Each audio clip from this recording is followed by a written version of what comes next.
we were discussing the transition, and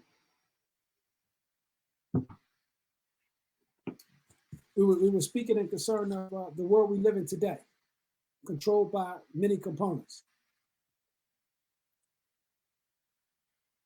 Technical difficulties. I can't even really say where we at if the previous has been recorded or not. But I'm going to continue. Just going to continue to move on. The chapter that we was promoting was the transition. The transition, chapter 4 from the book From Pen to Pen, and we went over the word transition, and we defined it as the process or period of changing from one state or condition to another. Now, many of us, we find ourselves going through a transition. Many of us, we go through a transition. The transition might be a good one. Transition may be a bad one.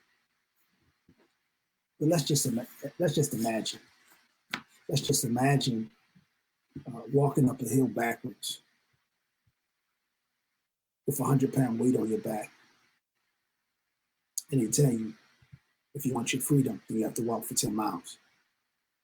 They tell you if you want success, then you have to walk for 10 miles. A person will say, you can keep that. Some might say, okay, I'm gonna try it. I'll take a shot at it. Others might say, no, I don't want parts of that. Every day, life throws you things. And the question is, how do you respond to life when life throws you a sentence connected to death? Life throws you a sentence connected to a loved one being hurt. Life throws you a sentence connected to being fired. Life throws you a sentence connected to you getting your first job, buying your first car, buying your first house. How do you respond? See, in order to understand bad, you gotta know what good is. In order to understand what good is, you gotta really know what bad is. Things are known by their opposites. So when we talk about a transition, transitions, they can come and they can go. But what did you get out of the transition when it took place? So today, that's what we're going to cover. We're going to cover our chapter in the book, chapter 4, known as the transition. The process or the period of changing from one state or condition to another. The process or a period of changing from one state to another state. This is very simple. And this is something that we're going to go over today. You know, inside the book, it goes deep into detail about the transition. But we're only going to just cover the surface and, hopefully we bring about some benefit for the people. We talk about the world we live in today. The world we live in today. What kind of world is it? It's a world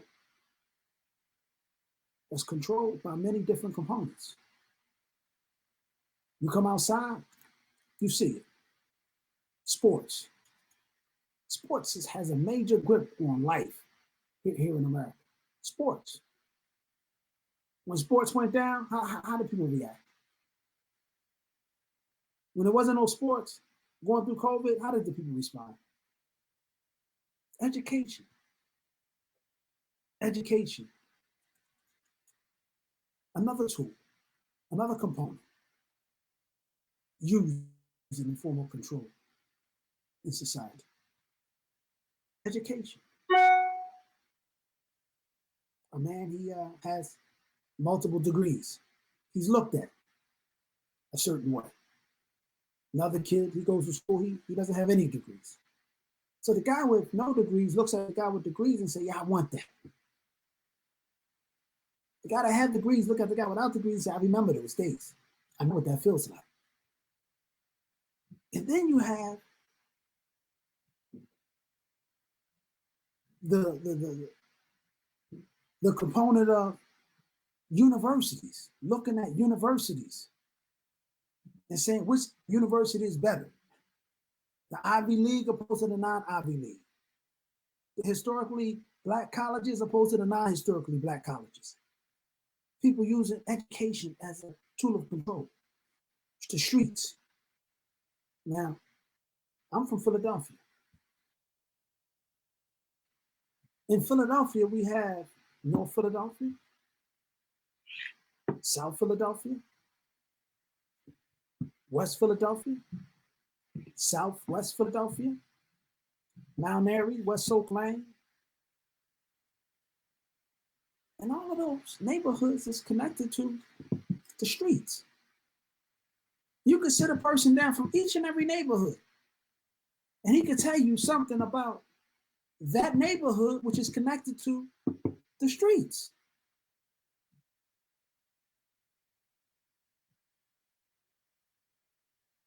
And we can see how streets, certain streets, can be a form of control. Next, we have sex, another component. Sex sells, right? Everybody buys into sex. You got a magazine with a girl on the front, everyone's buying it. You got a book with women inside of it, no clothes, they're buying it.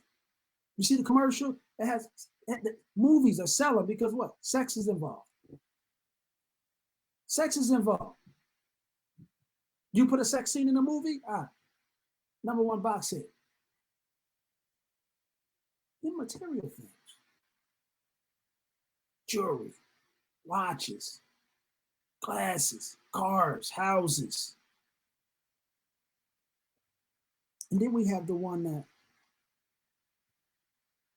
we believe this the one that sits on the throne. It's called the media. The media. Many of us today, we rely on the media. We rely on what's being said on Channel 3, Channel 6, Channel 10. What's being said off the air. What's being said through the TV. What's being said on the radio. When they speak about COVID, everyone's listening. Why? Dr. Fauci comes up, everyone wants to pay attention. CDC has something to say, everyone wants to pay attention. The media is an outlet of control.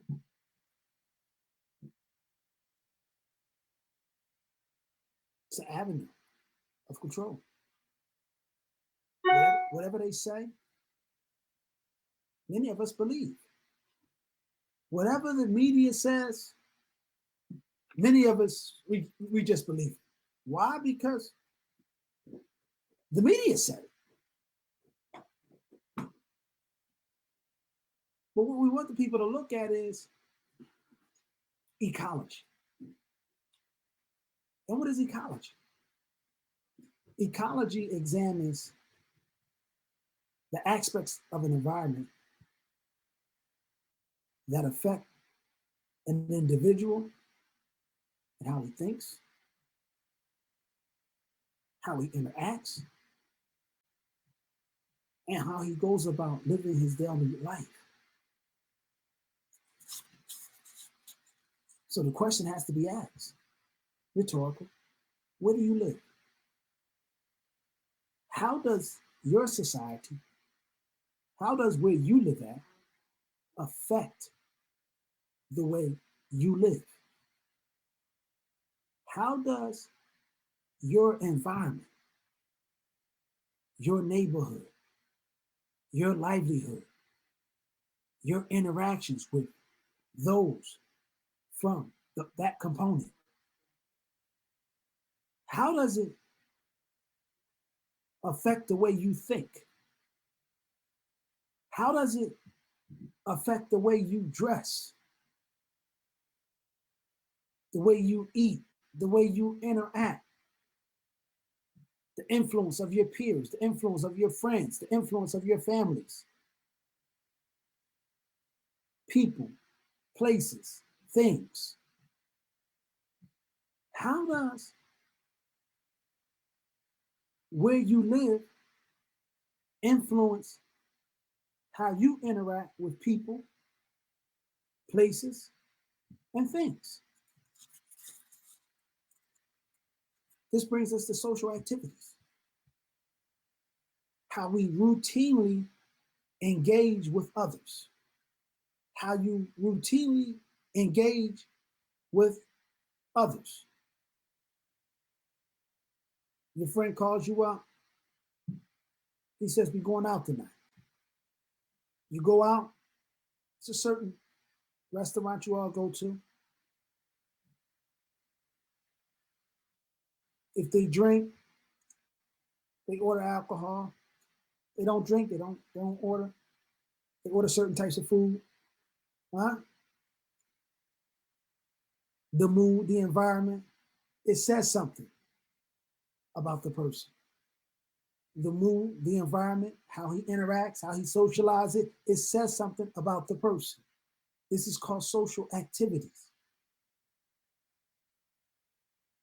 And it affects an individual's thinking, and it affects an individual's perception on how he sees things and how he interacts with others. And I'm putting this out because in my chapter, The Transition, this is like an explanation of how we fall into the things that we fall into, how we are engaged in the things that we are engaged with. How do we come to be friends with this person? How do we come to be friends with that person? Our ecological makeup. Our ecological makeup. And one thing about your ecological makeup is that you have to really look at and reflect over and contemplate over how you interact with others. What does it take for you to be influenced?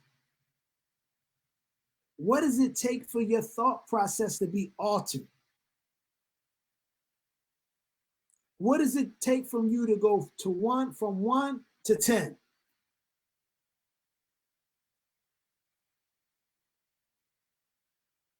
What does it take?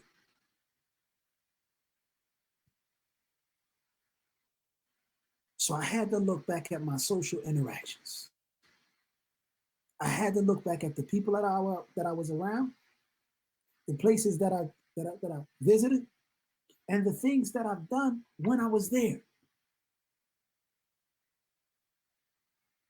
From this, what happened? It led to a life of drug and alcohol abuse. It led to a life of criminal activity. It led to a life that needed a transition, a positive transition, going from the process of going from one state or condition to another, from a negative condition to a positive condition. That's what the chapter speaks about. That's what the chapter talks about. And this is what needs to be examined when we're talking about making a transition, because transitions are hard and they can be very difficult.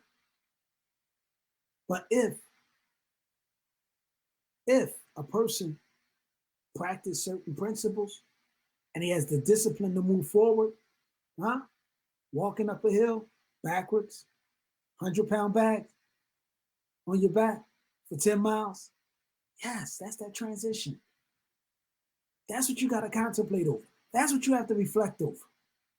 Walking up that hill backwards, 100-pound weight for 10 miles. You on drugs, that 100-pound weight, walking up that hill, that should recover.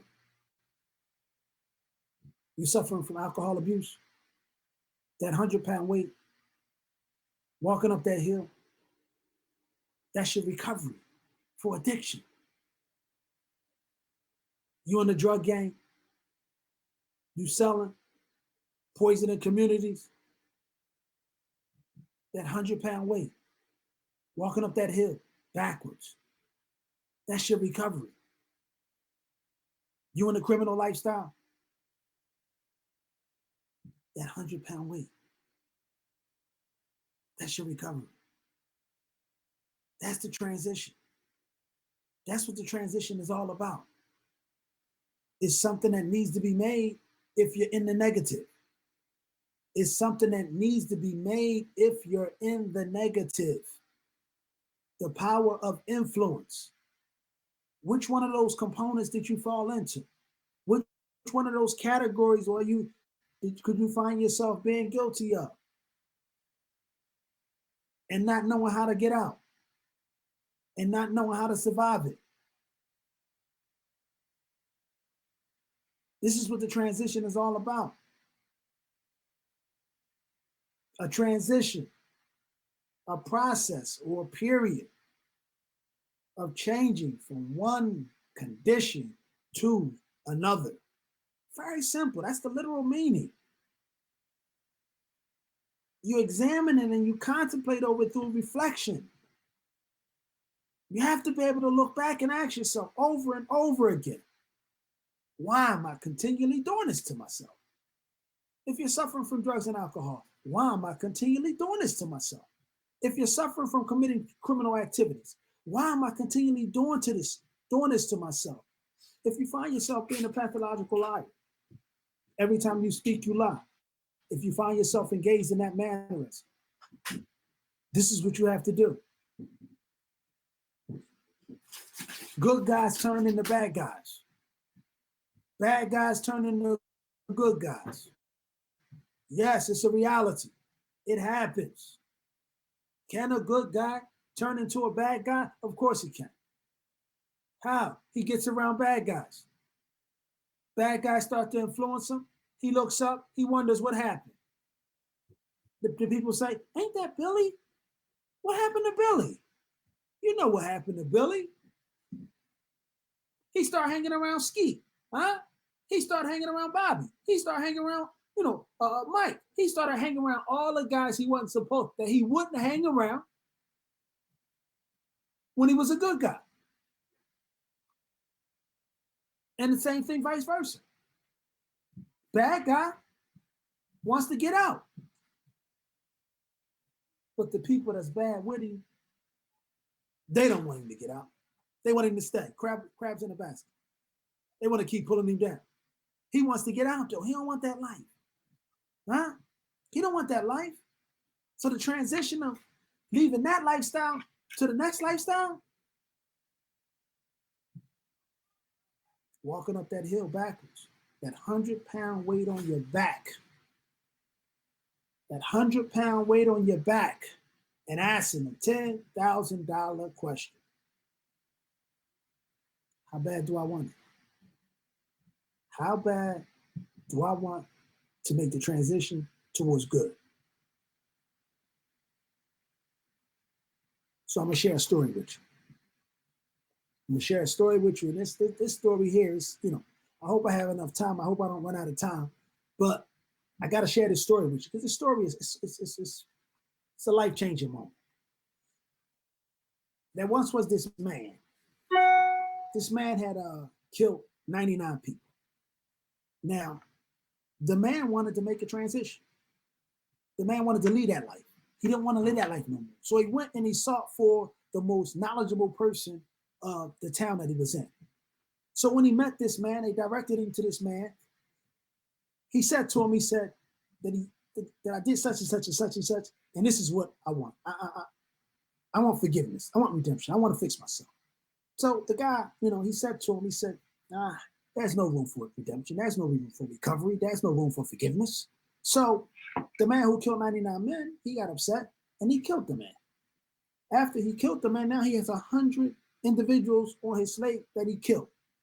But he still believes that he can make a change for the better. So what does he do? He continues and he goes on, and he visits the next town. When he gets to that town, he asks the people, who's the most knowledgeable of the town? Can you direct me to him? So they directed him to a scholar. They directed the man to a scholar, someone from the people of knowledge. So when they directed him to the scholar, he went to the scholar and told the scholar the story. I killed 100 people, but I want to make forgiveness. Okay. He tell him, I want to make a transition. I want forgiveness. So the scholar said, what's stopping you? I mean, he said, long as, the death doesn't, leave your body, it doesn't reach the collarbone, and the sun doesn't rise from the west. I mean, what's stopping you? So he said, but what you need to do is, the land that you're in, you need to leave that land. You need to leave this land and go to another land. When you get to that land, you're going to know you're in a land of the people of good. So he's telling them to leave off evil, leave off bad, leave off this killing, and go to the land where the people don't engage in these activities. So he was on his way. As he was on his way, lo and behold, death overtook him. Death overtook him. So he had the intention. He had the intention of going to this land to do good with the people of good, but death intercepted, because you never know where you're going to die. You never know when your time is up. So what happened? Death came to him. So the angels came. The angels came down. The angels came down. Angels of good, angels of mercy, angels of punishment. Both of them want their share. They said, the angels of mercy said, he had the intention on doing good. He had the intention on making a transition from one place to another place to do good. We supposed to have it. The angels of punishment said, no, he killed 100 people. This man, we deserve to have him. So Allah Azza wa Jal, Allah the Mighty and Majestic, God Almighty, he sent down an arbitrator. The arbitrator, he came down and he had to judge between the two affairs. So what did he say? He said, we're going to look and see how close was this man to the land of good? How close was this man to the land of evil? So they measured the land. Lo and behold, they said that the man was more closer to the land of good and not more closer to the land of evil. So the angels of mercy were able to take him. This is why making a transition is important. This is why making a transition is a good thing. Why? Because sooner or later, you're going to die. Sooner or later, you're going to die. And the question is going to be, what efforts did you make to change? What efforts did you make to change your life? The man killed 100 people. The man wanted forgiveness. The man wanted to change his life. The man wanted to make a transition towards changing his life. So with that, I believe my time is just about up. And again, chapter 4, the transition from the book, from pen to pen, another representation of the pen files. Thank you everyone for attending. Again, buy the book. Again, please purchase the book. Please purchase the book. Amazon, Barnes & Noble, the pen files. Appreciate you all. I thank you all. Enjoy the rest of your day. وقولوا قولي هذا واستغفر الله ولي ولكم ونسأل الله تعالى والتوفيق والثبات والسداد. Peace.